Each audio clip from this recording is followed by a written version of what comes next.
السلام عليكم دمان أصحابتي كحيران channel كينا maanta waxaan hayaa cream wajigiina u fiican dadka oil face-ka waliba zaid ugu fiican ayaa meeshan ku haystaa iscadeys zaidna ma ahan uu ku nuurinayaa boorka iska jafaa la fahanteen kor isku soo qaada iyo xabadan qaalibta ah wax kala noqonaysa hada isku qasatiin inta waxa ku haysanaa biyaha rooska aad ay u fiican yihiin wajigaaga uu shayn gareynayo uu dhalaalaya qorraxda iyo wax walbana way ka difaacayaan biyahan rooska aad u jeclaan waa isticmaalaa zaid marka ila socdo gabdhahayga waxa jeclaa inaan cadeeyo oo i qurxiyo oo i dhalaaleeyo waa kaas ani kalarkaan jeclahay nuuro laba nooc ah jirto tukool ah iyo tukaleeta ani tana isticmaalaa zaid aan ugu helay waxaan rajeynayaa sida ani u jeclaado inaan u jeclaatin insha Allah taala ila socdo hadda waa isku qasayaa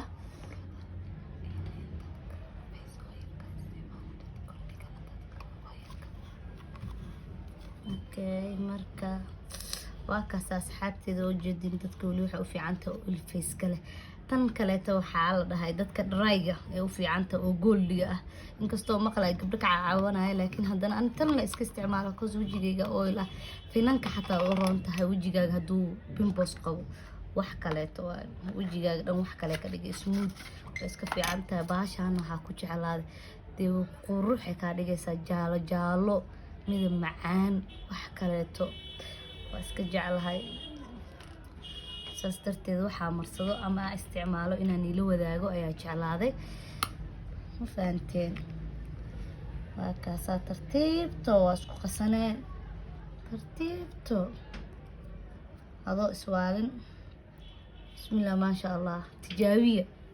iliga arki doontiin daawo badan fara badan hada isku qasid wajiga ka laaway wajiga ka gududana laakiin tan insha Allah taala waxa filayaa wajigaaga inuu qurux ka dhigto gudud xataa hada leedahay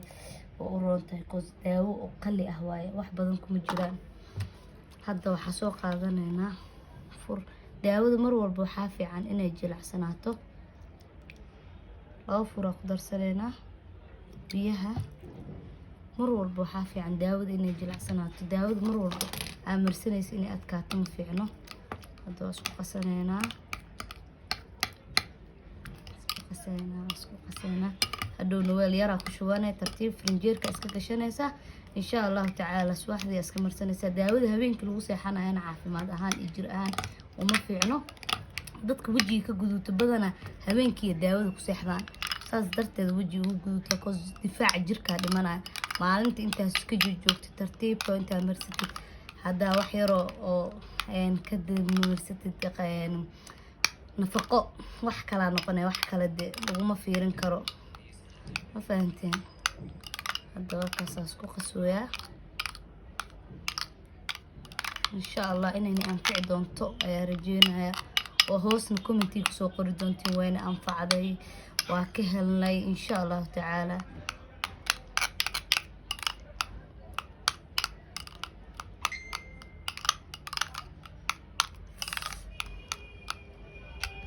kaasa daawada mana zaidna mu adko zaidna mu jilacsano waa isku qasta hadhowtiin jaalay noqon doontaa cause baashana jaala ka dhigays ma fahanteen jaalay noqonaysa wajigaaga waxa noqonay huruud kalar cadaan zaid ma noqonaysid oo dhalo oo lagu laboona micnay way iscadeysa lagu dhahayo kalar waxa ku soo baxay ma sha Allah waa isjaf sacdeys ma kan isjaf Allah ma fahanteen